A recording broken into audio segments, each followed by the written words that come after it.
Reactivity series या activity series of metals कि कौन ज्यादा रिएक्टिव है कौन कम रिएक्टिव है। सबसे ऊपर रिएक्टिविटी सीरीज में होता है पोटेशियम, जिसकी वैलेंसी होती है +1, दिखेगा कम मिलेगा कम। उसके बाद आता है सोडियम, वैलेंसी होती है +1, दिखेगा भी ज्यादा मिलेगा भी ज्यादा। आपकी 9th-10th की केमिकल इक्वेशन में सोडियम बहुत है।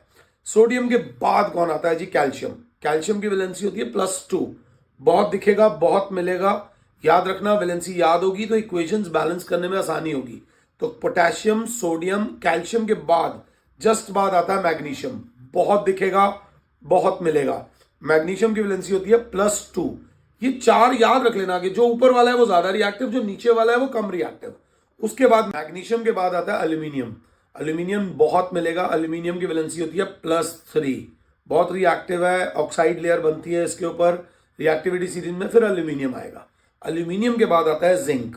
जिंक की वैलेंसी होती है +2, केमिकल इक्वेशंस में बहुत मिलेगा। जिंक के जस्ट बाद आता है आयरन। आयरन की वैलेंसी +2 भी होती है +3 भी होती है।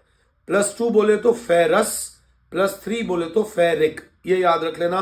आयरन से रिलेटेड काफी पूछा जाता है। आयरन के बाद आता है टिन, टिन को लेकर ज्यादा नहीं है। फिर आता है लेड, लेड के बाद आता है hydrogen. Under some cases hydrogen also loses electrons, hydrogen की वैलेंसी इस केस में +1 ले लेना। फिर आता है कॉपर, कॉपर डिस्कस करना जरूरी था। कॉपर की वैलेंसी +1 भी होती है +2 भी होती है।